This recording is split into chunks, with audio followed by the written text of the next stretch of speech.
Good evening, guys. Hope everybody's okay. We're back again. This is our episode 8. Before we do start, though, it occurred to me the other day that we haven't actually introduced ourselves as in our names.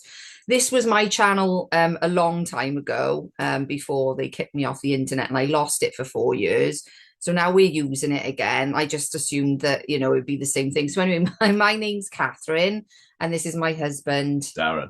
Darren. So you know our names now because somebody else said, "Oh, I don't actually know your names." They realized we didn't actually give our names. So anyway, just briefly, we found our faith kind of together, I would say, one there, or very close together. As a result of our daughter Grace, funnily enough, Yeah, yeah, she came first. yeah. She did. We've been conspiracy theorists, both of us, since 2010.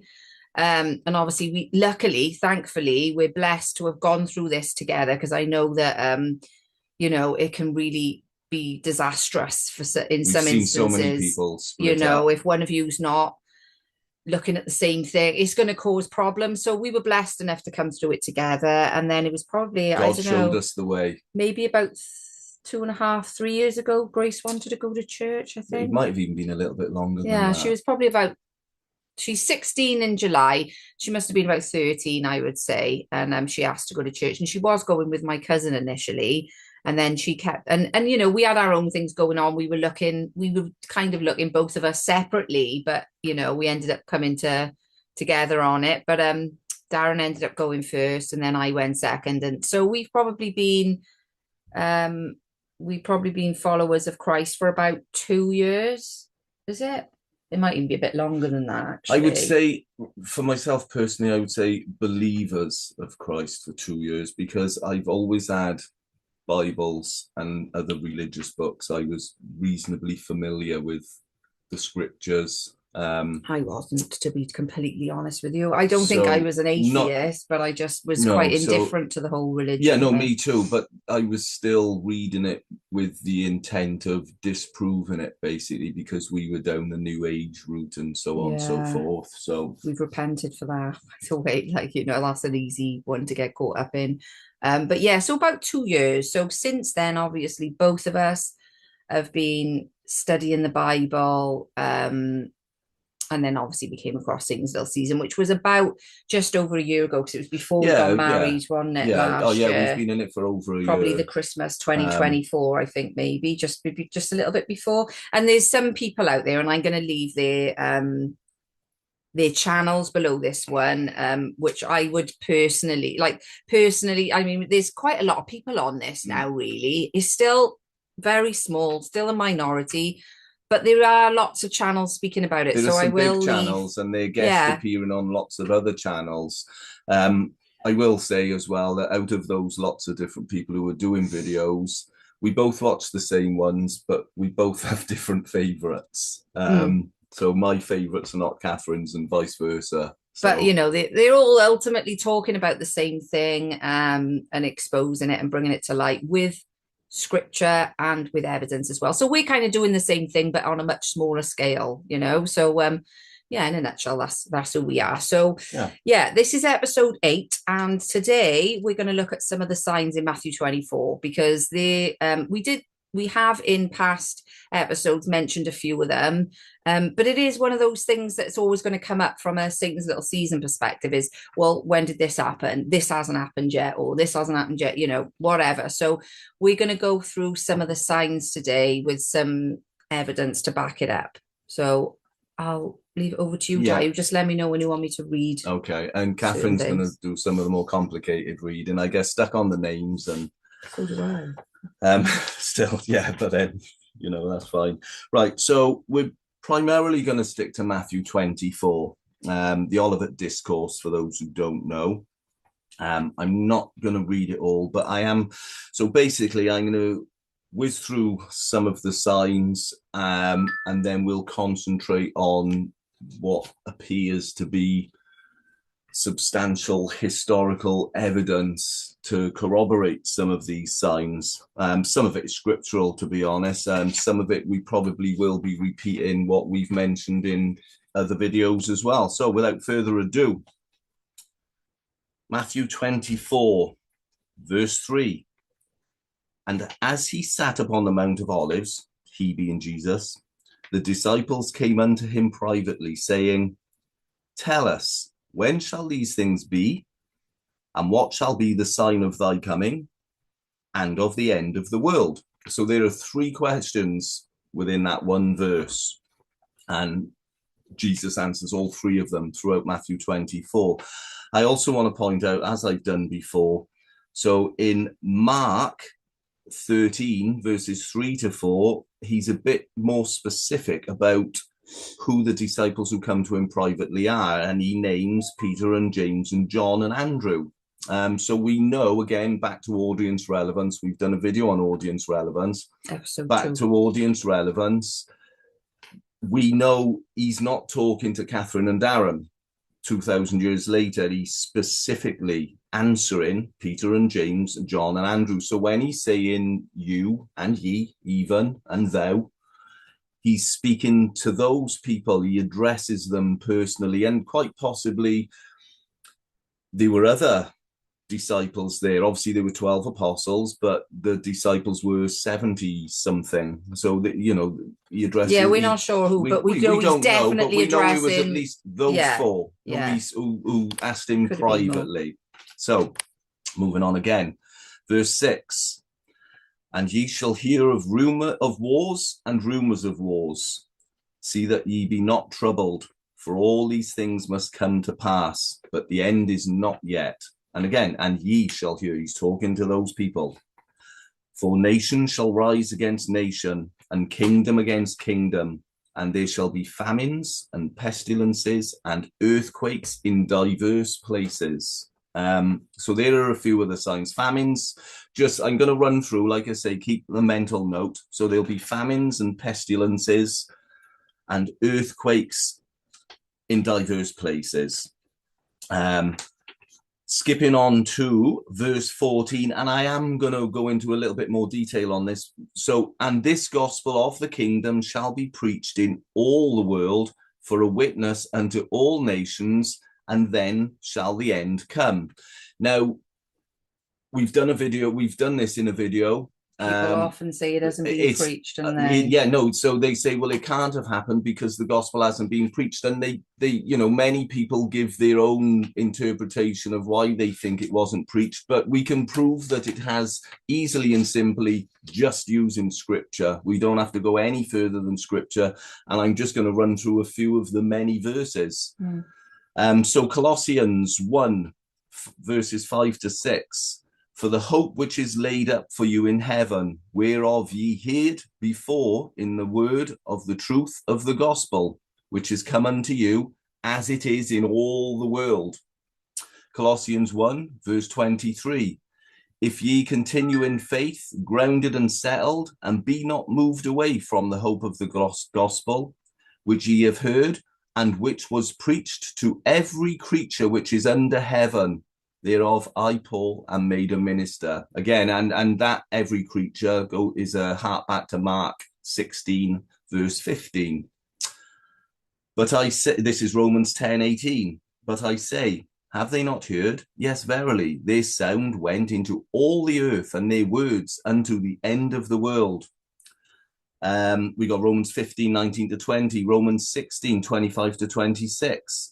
Now to him that is of power to establish you according to my gospel and the preaching of Jesus Christ, according to the revelation of the mystery, which was kept secret since the world began. This is why Catherine's going to be reading.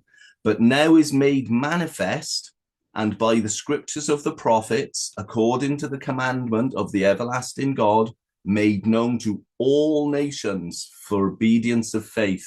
We've got Acts 2, 1 Timothy 3, verse 16. And without controversy, great is the mystery of godliness. God was manifest in the flesh, justified in the spirit, seen of angels, preached unto the Gentiles, believed on in the world, and received up into glory. Revelation 14:16. And I saw another angel fly in the midst of heaven, having the everlasting gospel to preach unto them that dwell on the earth, and to every nation and kindred and tongue and people. So just That's pure, 14:6, not 14:16. sorry, Just for anyone. 14:6. Yeah, so I mean, just purely on scripture alone, is clear that the Bible was preached to every nation, regardless of what people's interpretation of what every nation might be. We must believe in God's word and not of man. And God's word is telling me that the gospel was preached to every nation and every creature on earth. So that's that one done. Then we go to 24 verse 15. When ye therefore shall see the abomination of desolation spoken of by Daniel the prophet stand in the holy place, whoso readeth, let him understand. And something else which I need to tuck into now. Similarly, in the same account from Luke, because Mark and Luke do the same account of Matthew 24, the Olivet Discourse. Luke 21:20, he says, he's a bit more detail, and when you shall see Jerusalem encompassed with armies, then know that the desolation thereof is nigh. Nigh.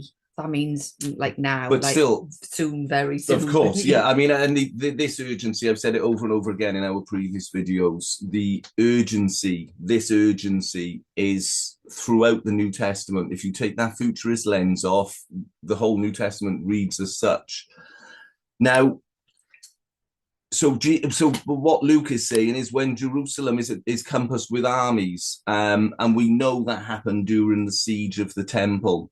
And I'm just going to interject you. Shall we do it now? Yeah. Right. So I bought myself a new gift, and it came today because I've been reading it on PDF. So I've bought this, written by the little demon Schofield. And because I've been reading it on PDF, I can already see how he has corrupted the word of God. And so just so, again, Catherine's going to read a little footnote out of that, right? So basically, Matthew 24, Luke 21, and Mark 13 are all accounts of the Olivet Discourse. They are almost identical, very nearly identical. All three speak of the abomination of desolation, and as I've just pointed out, Luke elaborates on it and tells us what the abomination of desolation is, because he was a Gentile and us Gentiles wouldn't understand as the Jews would have. They would have understood the Daniel prophecy. And this is what Schofield has done. Right? And this is why we were saying, and I did a status on it the other day about the Schofield. We've mentioned the Schofield of how influential he was. Massively influential, but massively dangerous as well, right? So these footnotes are supposed to help people understand. And this is obviously where people believe man over the word of God, and then we believe this is where it gets twisted. So anyway, in the footnotes, when he's talking about this bit, he says the passage in Luke refers in express terms to a destruction of Jerusalem, which was fulfilled by Titus AD 70, right? There's no denying that, so that had to be written. And I'm just going to interject again, sorry. So basically, I believe that Schofield, because Luke is so specific, Schofield couldn't deny that was a past event, but see what he does. So basically saying he's agreeing, yeah, Luke is referring to a time then that happened then, it was fulfilled in 70 AD. Then it goes on to say the passage in Matthew to a future crisis in Jerusalem after the manifestation of the abomination. And then as the circumstances in both cases will be similar, so are the warnings. In the former case, Jerusalem was destroyed. In the latter, it will be delivered by divine interposition. So he's making Matthew a future event. That's just his footnote. That's not what it says in the Bible. So that is the Olivet Discourse. They're three accounts of the same event, the same conversation with Jesus. Jesus telling those disciples, they've all written this down and put it in their Gospels.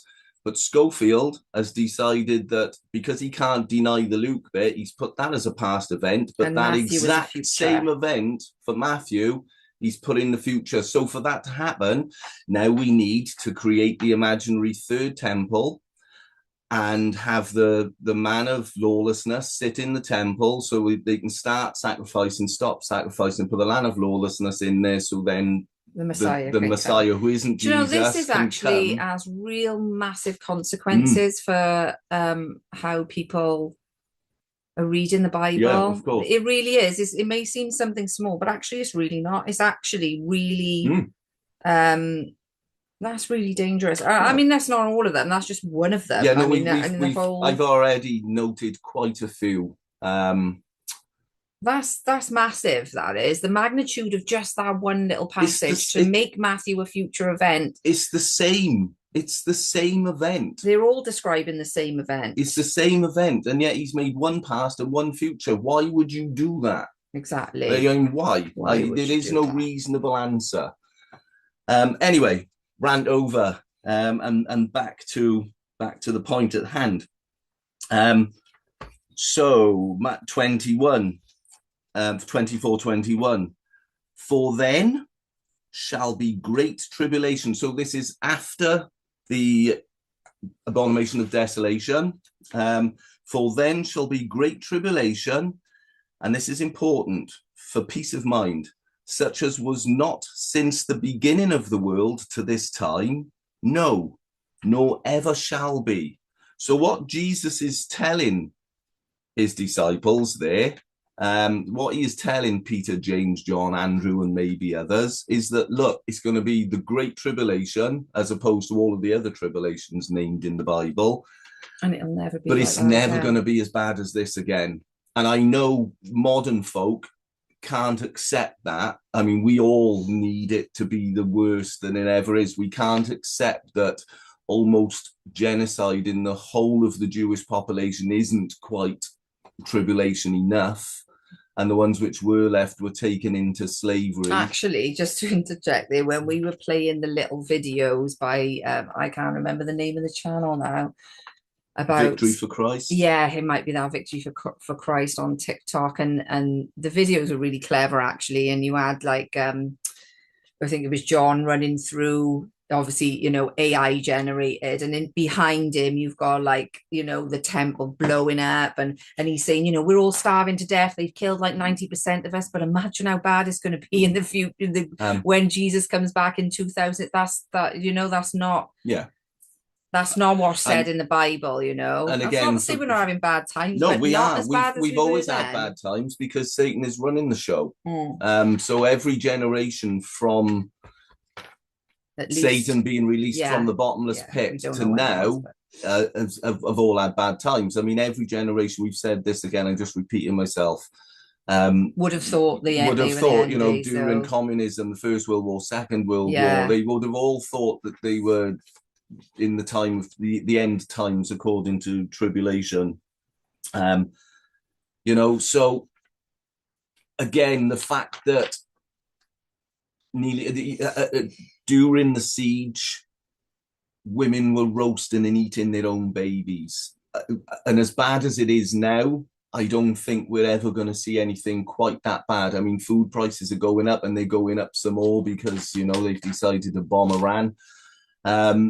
So everything's going up even more. But I think in the Western world, however tight it's going to be, we're not going to resort to eating our own babies. I don't see that And that's just one as thing. coming. And that's As just you one know, thing, So it was bad, it was very bad. bad. Well, he's Anyway, explained it in there what was yeah, going no, to of course. happen.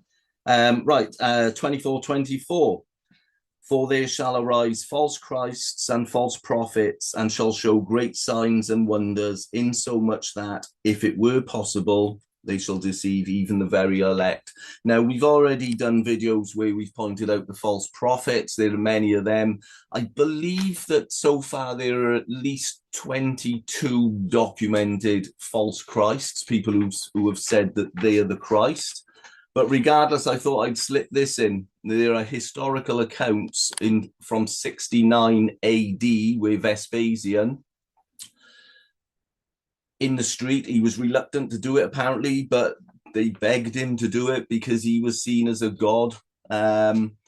Vespasian healed the withered hand of a man and restored the sight of a blind man in public, which again, these are mirrors of Jesus's miracles, but False. attributed are attributed to Vespasian, the Caesar Vespasian. I think I think the one before last we did the false prophets might have been. It was in the Mark of the Beast. Yeah, so episode 6 run through quite and a many lot. of them can be named. The Bible itself names some of them. Yeah. But by name. But if you want to have a little look, go back at episode 6 and they're on there. Yeah, so right now we're on to verse 27. For as the lightning coming out of the east and shineth even unto the west, so shall also the coming of the Son of Man be. For wheresoever the carcass is, there will the eagles be gathered together. And we're going to do an interjection here again because we've got some little videos and a little sort of side skirt away from this. But and Luke 17:37, he says the same thing. And they answered and said unto him, Where, Lord? And he said unto them, Wheresoever the body is, thither will the eagles be gathered together. Now, some translations say vultures. Most translations say eagles. It's a bit of a discrepancy with the Greek.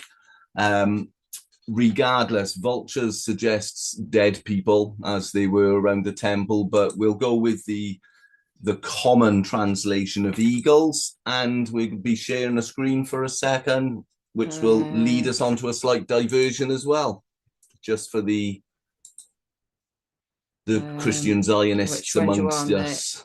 Eagles are there. Yeah, so first of all, Roman standard. The Romans, staff. Yeah, so basically the symbol of the Romans was the eagle, and they carried the eagle standard. And again, it's for Matthew, there's a picture there. Look, he's got like a tiger, so teeth like lions, and sometimes they wore lions cloaks, and sometimes they were bears cloaks, so teeth like lions. That's another part in here. Referring to it's them, obviously referring to that. That's how they would have looked. Yeah. But the staff, as you know, modern armies carry their flag into war, the Romans carried the eagle. So where the dead are, that's where the eagles are, basically. I think that's a direct reference to the Roman army besieging the city of Jerusalem and the temple.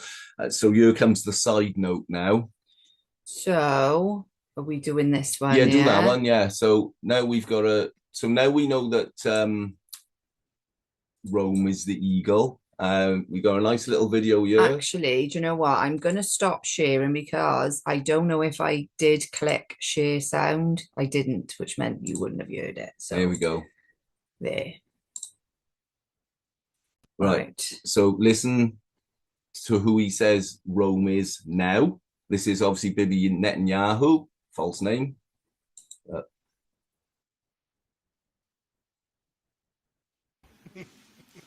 But this is a different time. Rome and Jerusalem clashed over values with a great tragedy for the Jewish people. But the new Rome, the United States, views itself as a new Jerusalem. We visited the original city on the hill. We visited the hill. So the new Rome, America. So Bibi Netanyahu views America as the new Rome, right? Isn't the flag something to do with that as well? Whose flag? No, the American flag, but there's... Well, the Israeli flag. That's the style. Renfram. No, that's not what I was thinking. Right, so basically, so that's Bibi clearly stating with Mike Pompeo that America is now Rome. He views America as Rome. Listen to what he says. What was? Make it bigger. We want to know what you're reading now. What I'm reading? Yeah. It's a book by a historian by the name of Barry Strauss. It's called The Jews Against Rome. Jews Against Rome. What made you pick it up? Well, we lost that one. I think we have to win it. Yeah. We lost that one. I think we have to win. We want to know what you're reading. So America is Rome. He's already said that on video. They lost the first war with Rome. So now they need to win the next one. So clearly, Bibi Netanyahu has intentions of some kind of war, at least a victory over America, the new Rome. And just so you can see of whether or not America thinks itself is the new Rome.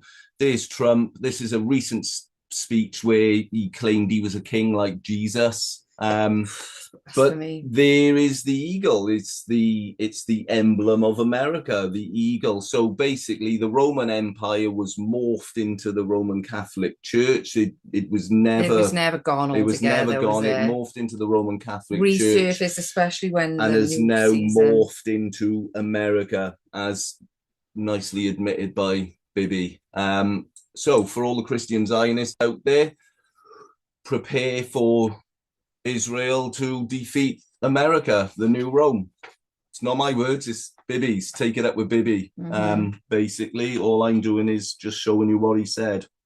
Anyway, so that's that bit. That's the diversion out of the way. Yes, so we're on 24:29. Immediately after the tribulation of those days, shall the sun be darkened, and the moon shall not give her light, and the stars shall fall from heaven, and the powers of the heaven shall be shaken. And then shall appear the Son of Man in heaven, right? So we're looking into the heavens for signs.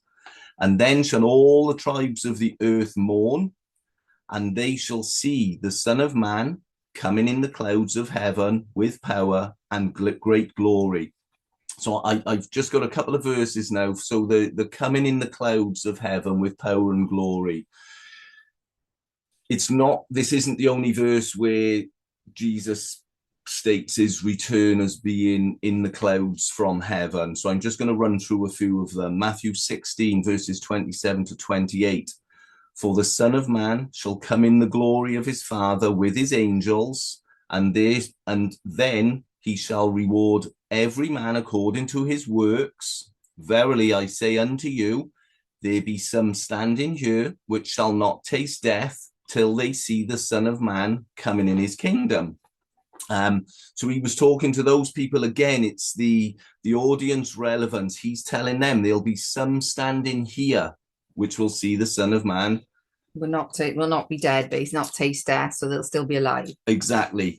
And just to interject again, because we've received this criticism in the past when we're saying this generation and, she'll see Jesus coming on the clouds, some people will say that this is the transfiguration. Now, the transfiguration is Matthew 16. I've got verses 27 and 20. Sorry, no. 17. Matthew 17. I've got verses 1 to 3 here.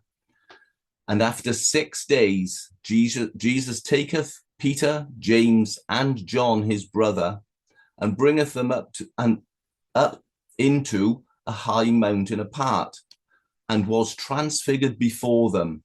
And his face did shine as the sun, and his raiment was white as the light. And behold, there appeared unto them Moses and Elijah talking with him.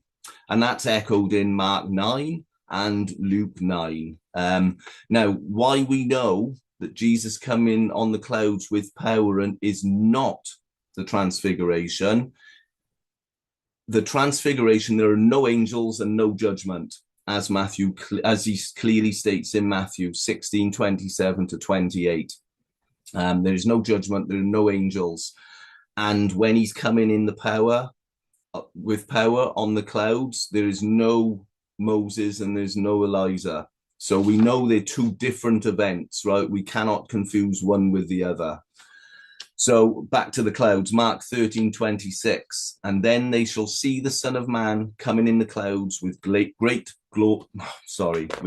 power and glory. Mark 14, 62 to 64. And Jesus said, I am, and ye shall see the Son of Man sitting on the right hand of power and coming in the clouds of heaven, and ye shall see. Luke 21, 27. And then shall they see the Son of Man coming in a cloud with power and great glory. Acts 1:11. And after he said this, he was taken up before their very eyes, and a cloud hid him from their sight. They were looking intently up into the sky as he was going, when suddenly 2 men dressed in white stood beside them. Men of Galilee, not Catherine and Darren in Wales. Men in Galilee, they said, why do you stand here looking into the sky? This same Jesus who has been taken from you into heaven will come back in the same way you have seen him go into the heaven. 2 Thessalonians 1 verse 7. And you who are troubled, rest with us when the Lord Jesus shall be revealed from heaven with his mighty angels. Revelation 1:7. Behold, he cometh with clouds, and every eye shall see him, and they also which pierced him. The Romans. And all kindreds of the earth shall wail because of him. Even so, amen. So, and those which pierced him, there's nobody in the modern day who pierced Jesus, whether you want to see that as him nailing into the cross, or the Roman soldiers putting the spear in his side to see if he was dead, whichever, he was pierced, and and so that's nobody today. There is no doubt that the angels are seen as armies. In Psalm 68, the chariots of God are 20,000, even thousands of angels. I'm building up to the signs. The proof of the signs is among them. Matthew 26, thinkest thou that I cannot now pray for my Father, and he shall presently give me more than 12 legions of angels. Revelation 19:14. And the armies which were in heaven followed him on white horses, clothed in fine linen, white and clean. The new dog's footsteps. Speaking of verily I say unto you, this is 24:34. Verily I say unto you, this generation shall not pass till all these things be fulfilled. So he's answered the 3 questions so far. He said these are the signs.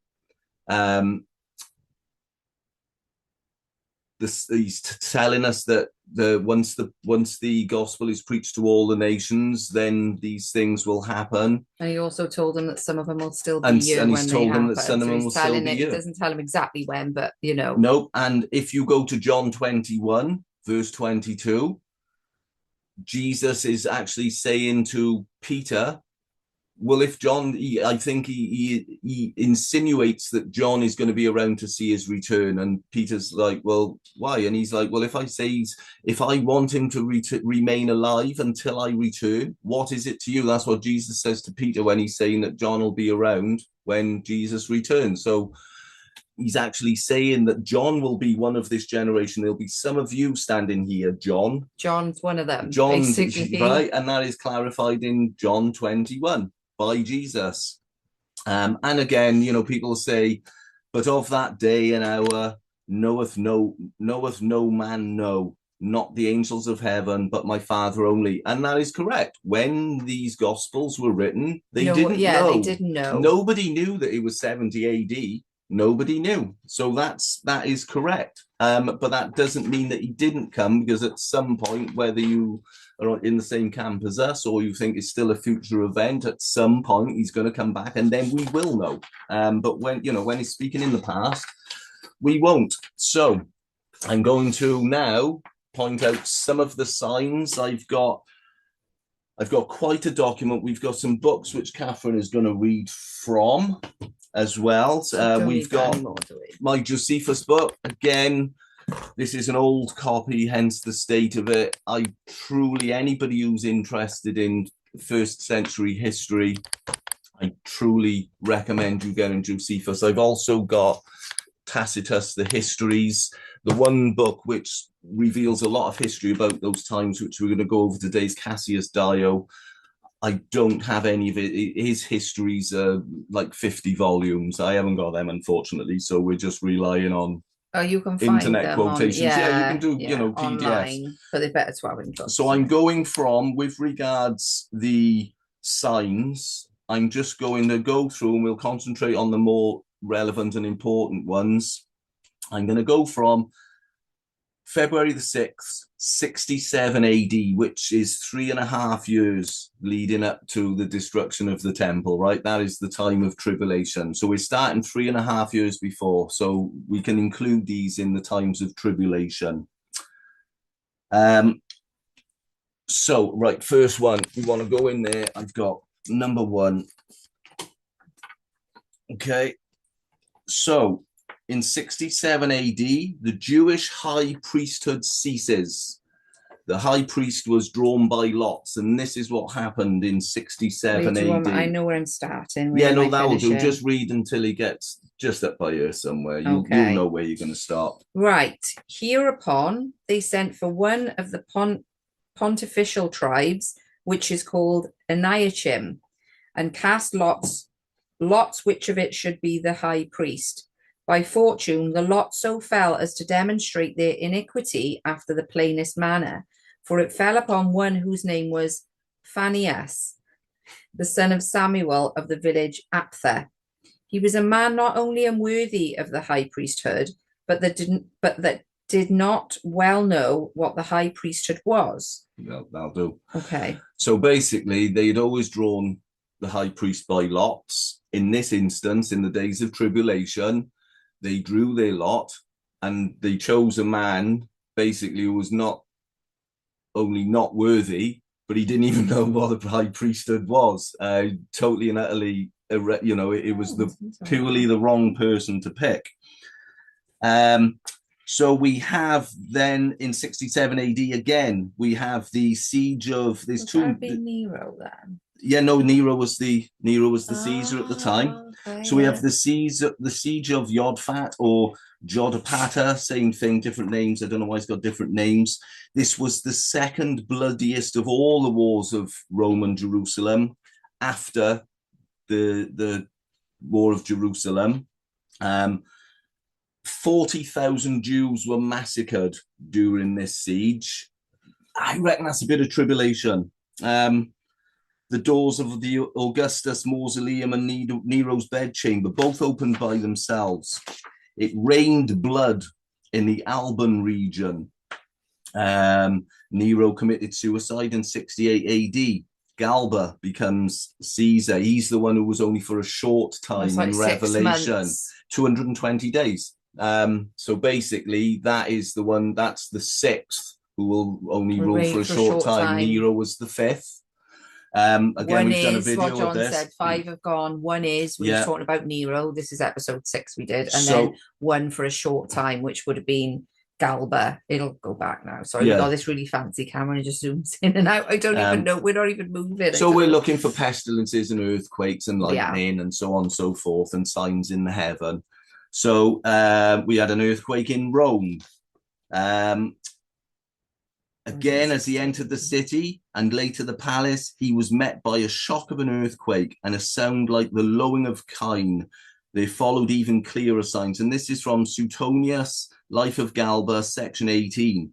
Now, I didn't know what lowing of kine was, but it's the sound of the distress of the separation of cows from their calves, basically. So not a very nice sound. 69 AD, Otho becomes Caesar. A comet was seen. Sorry, babe, elbowing you. Then, still in 69 AD, we have the moon was eclipsed twice in 1 week, 3 days apart. This is from Cassius Dio, book 65, section 8. And the moon, contrary to precedent, appeared to suffer 2 eclipses, being obscured on both the 4th and on the 7th day. There was another earthquake in Rome. This is Cassius Dio again, 65, section 8. People saw 2 suns at once. One was weak, one was strong. And he writes, also people saw, and this is a continuation, there were clearer signs. Also people saw 2 suns at once. One in the west, weak and pale, one in the east, brilliant and powerful. And huge footprints were seen by soldiers at the Capitol. The door of the temple of Jupiter had opened by itself. And it was so shocking, some fainted. So some of the guards, and these were like Roman trained soldiers, reasonably fearless, I would assume, you know. They were so terrified that they fainted. And again, that's in Cassius Dio's histories. Caesar Otho commits suicide on April the 14th, 69 AD. On April the 17th, Vitellius becomes Caesar. Again, we can pinpoint dates. This is documented history. Not even the year, it's the day. We can, for a lot of it, we can pick the date. So I think it was April of 69 AD. The great confusion which under these conditions prevailed in the camp of Vitellius was increased that night by an eclipse of the moon, so another eclipse. It was not so much it being obscured as the fact that it appeared both blood-coloured and black, and gave out still other terrifying colours. So the moon, one of the signs is that was it? The moon going blood red. Blood red. Yeah. Caesar Vitellius was beheaded on December the 22nd. The siege of Jerusalem by Titus's army commences on December the 22nd, 69 AD. On the April the 3rd, 70 AD, light shone through the temple. So if you go in there now, find the little flap for number 2. So they don't fall out. I know where it is. Okay. Hang on a minute, just give me a second. Number 2. Yeah. Okay. So this is right. So down here then. Yeah. And so before you start reading, we've also got there was a light shone around the altar, lasted half an hour. We've got and these are some good signs. Now we had a sword over Jerusalem, lasts a year. Now a sword to me, because the symbol of the cross wouldn't have been known or relevant leading up to 70 AD and 69, 70 AD. The symbol of the cross is quite a modern thing. So a sword in the sky, lighting in the sky, we can assume that it lasted for a year. To me, is a cross. So, right, this is quite a lengthy passage, but there are many, many signs in here. Right, you just tell me where to stop. I know where to start. Yeah, it's going to be that, and probably a little bit over the other page. Okay, so bear with me, guys, right? And I probably will stop just to put my emphasis on certain parts. Don't interrupt me now. This book is so old. It's falling apart, isn't it? Right. Thus were the miserable people persuaded by these deceivers, and such as bellied God himself, while they did not attend nor give credit to the signs that were so evident, and did so plainly foretell their future desolation, but, like men infatuated, without either eyes to see or minds to consider, did not regard the denunciations that God made to them. Thus there was a star resembling a sword which stood over the city, and a comet that continued a whole year. That's also. Can I just stop? Yeah. Sorry. Right. So there was a comet which lasted a year and a star. Now it doesn't specifically say that the star lasted a year. I think you can assume that. Probably. It seems to be the common consensus that the star and the comet both lasted a year. Yeah. But regardless, I mean, to me personally, even if the sword, if it only lasted a couple of hours in the sky, that's significant when we look into the heavens for signs of Jesus's return. So, thus also, before the Jews' rebellion and before those commotions which preceded the war, when the people were coming great crowds to the feast of unleavened bread on the 8th day of the month Xanicus, and at the 9th hour of the night, so great a light shone around the altar and the holy house that it appeared to be bright daytime, which light lasted for half an hour. This light seemed to be a good sign to the unskillful, but was so interpreted by the sacred scribes as to portend those events that followed immediately upon it. At the same festival also, a heifer, as she was led by the high priest to be sacrificed, brought forth a lamb in the midst of the temple. Right, stop there. So we've got these signs so far. They're kind of saying that the normal folk were just writing them off and thinking they were good omens, but the people in high places, they were actually seeing these as signs of God, of the coming desolation. Massively significant there. So they were leading a heifer into the temple to be sacrificed, obviously, which is a red cow. We're breeding them in Texas, ready for the third temple to be built. When one was being led into the temple, it basically birthed a lamb on the temple floor. there are no words basically. And the significance, I believe, Jesus is the lamb. We all know Jesus is the lamb. So a cow gave birth to a lamb in the temple. Sorry, please continue.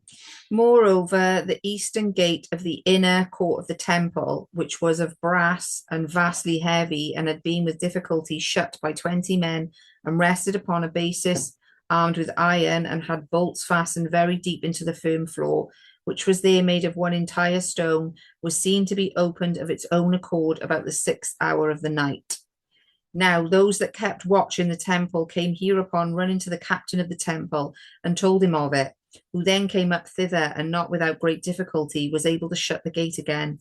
This also appeared to the vulgar to be a very happy prodigy, as if God did thereby upon them the gate of happiness.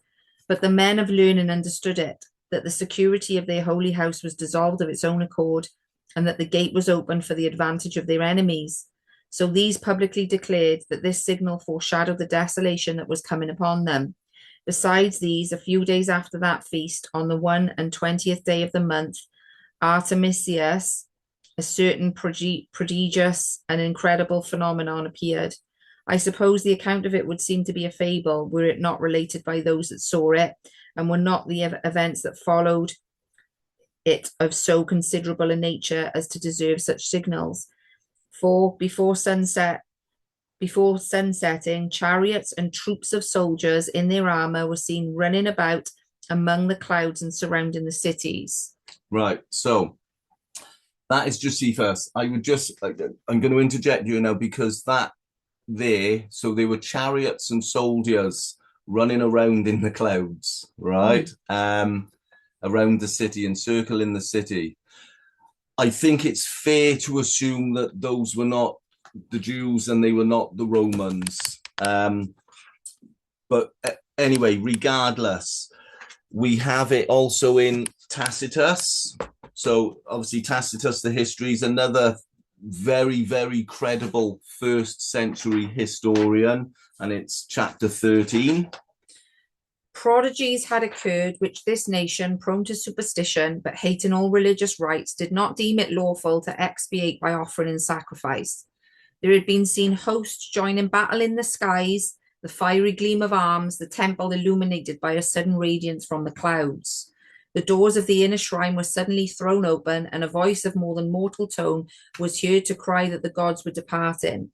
At the same instant there was a mighty stir as of departure. Some few put a fearful meaning on these events, but in most there was a firm persuasion that in the ancient records of their priests was contained a prediction of how, at this very time, the East was to grow powerful, and rulers coming from Judea were to acquire universal empire. These mysterious prophecies had pointed to Vespasian and Titus, but the common people, with the usual blindness of ambition, had interpreted these mighty destinies of themselves, and could not be brought, even by disasters, to believe the truth.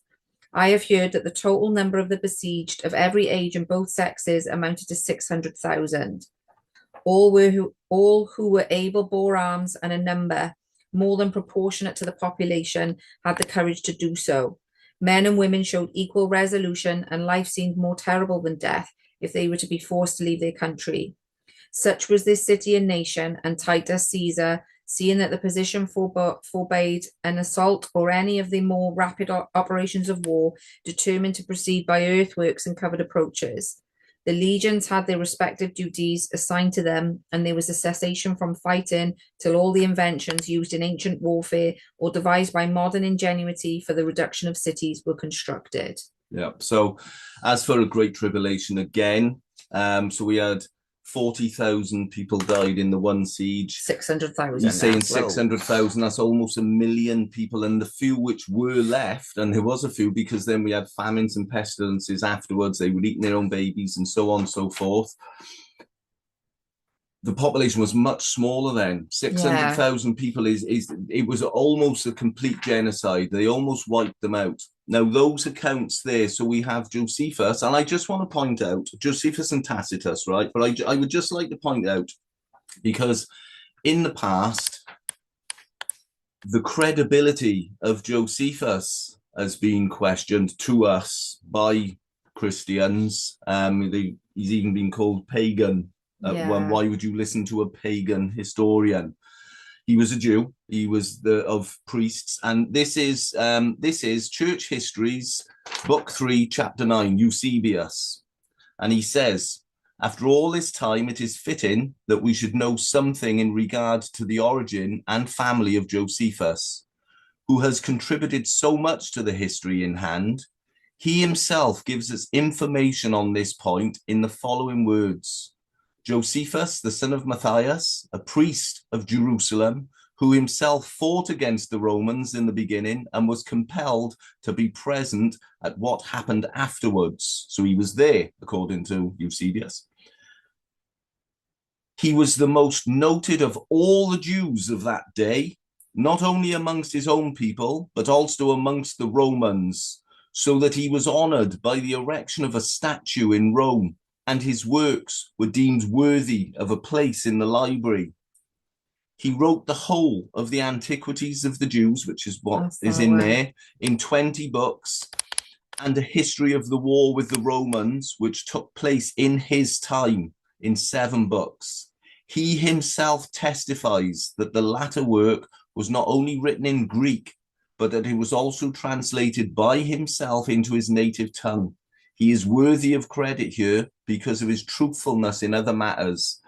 So if you want to disregard Josephus, it's pretty much all we've got. And he is quoted, widely quoted in by, the church. yeah. I've heard our pastor Yeah. quoting him in the church. So with regard to some of these things, particularly I'm focusing on the chariots and the signs up in the clouds. We have Sefer Yosipon. He was a Jewish historian. Excerpts from chapter 87, Burning of the Temple. For 1 year before Vespasian came, a single great star shining like unsheathed swords was seen over the temple. And in those days, when the sign was seen, it was the holiday of Passover. And during that entire night, the temple was lit up and illuminated like the light of day. And thus it was all 7 days of the Passover. All the sages of Jerusalem knew that it was a malevolent sign, but the rest of the ignorant people said that it was a benevolent sign. Now it happened after this that there was seen from above over the Holy of Holies for the whole night the outline of a man's face, the like of whose beauty had never been seen in all the land, and his appearance was quite awesome.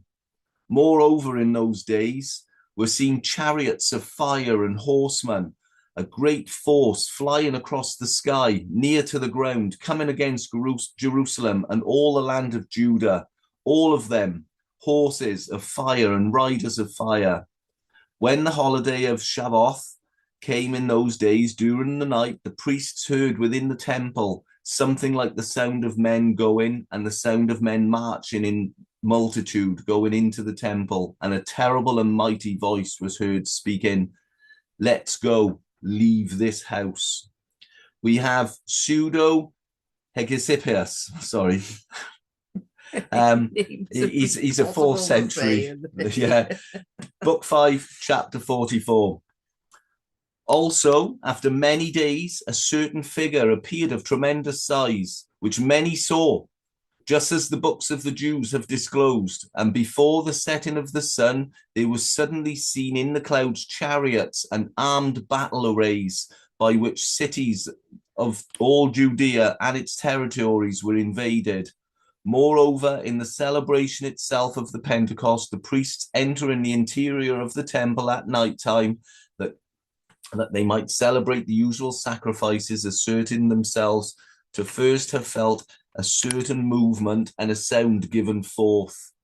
Afterwards, there to have been heard the shout of a sudden voice, we cross over from here. Eusebius, again, Church History, Book 3, Chapter 8, he gives the same account. It's quite well documented. It's quite well documented, basically, yeah. So the eastern gate of the inner temple, which was bronze and very massive, and which at evening was closed with difficulty by 20 men and rested upon iron-bound beams. And, same account as well, isn't it? By different And he says at the historians. Feast of Pescal in the night, their custom services perceived a noise and afterwards a voice saying, "Let's go," which is interesting because she hadn't read that bit yet, and there's probably no need, but it is a continuation of that paragraph. It's worth getting, actually, it's an guys. amazing Anyway, book. these It's books. an amazing book, and Have a look for basically, yourself. Like, so I'm missing and nothing, but that's getting on my nerves. Sorry. so that was the chariots. Then we have, let's move. We have a grain famine in Rome, causing a bread shortage. There's an earthquake in Jerusalem accompanied by a violent storm, rain, continuous lightnings, and thunder, as if an indication of coming destruction. That's 3 in Josephus. Do you want me to read it? Or Yeah, no, go for it. And then we can't be accused of just making it up. Just making it up. 3. Okay, where am I going? Because 3, no, from there. So so just read basically from but the. Okay. But the shame that would attend them in case they returned without doing anything at all so far overcame that their repentance that they lay all night before the wall, though in a very bad encampment. For there broke out a prodigious storm in the night with the utmost violence and very strong winds, with the largest showers of rain, with continual lightnings, terrible thunderings, and amazing concussions and bellowings of the earth that was in an earthquake. These things were a manifest indication that some destruction was coming upon men when the system of the world was put into this disorder, and anyone would guess that these wonders foreshowed some grand calamities that were coming. Yeah. So they're all seen as signs. We have then Titus's army arrives on March the 7th, 70 AD. Jesus Ben and Aeneas killed by a catapult stone after 7 years. Now, this Jesus Ben and Aeneas, for 7 years, he had ran around the city and he had beatings for it. They beat him and imprisoned him, shouting, "Woe to Jerusalem, woe to Jerusalem." He was saying the same thing. Lightning comes from the east, lightning comes from, and he repeated the same thing for over 7 years. He got beatings for it. Nobody took his warnings. And then he was killed by a catapult stone. And then if you go to number 4. Yeah, I'm on 4. Number 4, this was, in March of 70 AD, the sacrifices in the temple finally cease. This one, yeah. And now Titus gave orders to his soldiers that were with him to dig up the foundations of the Tower of Antonia and make him a ready passage for his army to come up, while he himself had Josephus brought to him, for he had been informed that on that very day, which was the 17th day of Panemus, the sacrifice called the daily sacrifice had failed and had not been offered to God for want of men to offer it, and that the people were grievously troubled at it, and commanded him to say the same things to John. Is that John? Yeah, that'll do it. We're just proving the point that the sacrifices basically ceased in the temple, which is more biblical prophecy. And then obviously it was either the 9th or the 10th of August of 70 AD, the temple was burnt to the ground. Which we know happened. Yeah, and then we can carry on. So August the 6th is the Roman day of Saturn. The apostle Matthias was stoned and beheaded. The apostle Bartholomew was flayed to death with a whip in Armenia. The apostle Andrew was crucified in Patras, Achaia. The Romans completed control of Jerusalem and burned it and killed the residents. Basically, that was by September the 2nd, 70 AD, and that again is in Josephus's works. The Roman famine, which I mentioned. I believe it was 10,000 people a day were dying of starvation. That's nuts. And again, you've got to put it into context of the population wasn't 7 billion people. Well, I don't even know if there's 7 billion people now, to be honest. That's what they tell us. But it was nowhere near that. The population was a lot smaller. And even if it wasn't, that's a lot of people to die a day anyway from plus the starvation. 600,000 Jews in Jerusalem. Yeah. Plus the 40,000 in the siege a couple of years before. Plus, all the ones who starved and, diseases and it's a lot of people. It's a lot of people. Like a huge number. Great tribulation. it was the Great Tribulation. And when you, like I say, like when you're reading from the likes of Josephus, who was from a priestly family, as we've said, he was the most renowned of all the Jews in the day, not only to the Jews, but to the Romans as well. And Tacitus, he was a historian. He's a credible historian. These are all writing. And they're secondary to what it actually does say in the Bible. Yeah, no, of course. We haven't picked those no, and then made the Bible and then fit. made the Bible fit. We've read the Bible and they fit. And you can actually hear from the writings that Josephus, for example, he knew, or at least he read from the people at the time that they knew these were dodgy signs. Okay, the ignorant didn't, to quote the one historian, the normal people didn't see it. They thought it were good things. But the scribes and the Pharisees and the likes of Josephus, the priests, they knew that these were not good, malevolent signs, for the impending doom. So the chariots running in the sky again. That's pretty clear. That's I mean, that's not really clear. Clearly, that's not the Jews and it's not the Romans. And it was seen by many, many people. It's documented by many historians. They've got nothing to gain. These people weren't Christians, never were Christians. They've got nothing to gain by transcribing these histories as they were. So I can to me, that just gives it more credibility. And I'm pretty much done here with the signs for Matthew 24, to be honest. I think you've covered it pretty well. They are the it's signs. It's a difficult one to do anyway in one. So this is why we're doing this whole series thing, to try and cover everything. But I think Matthew 24 is one of them, probably the most common.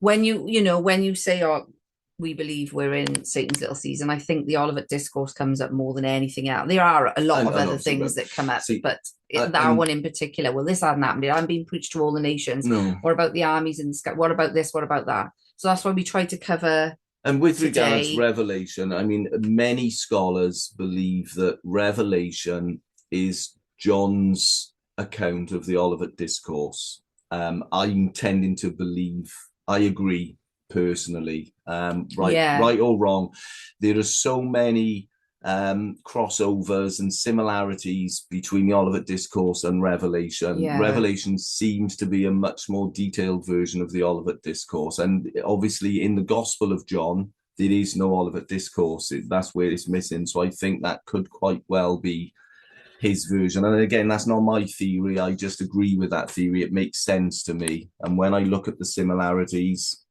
it makes sense.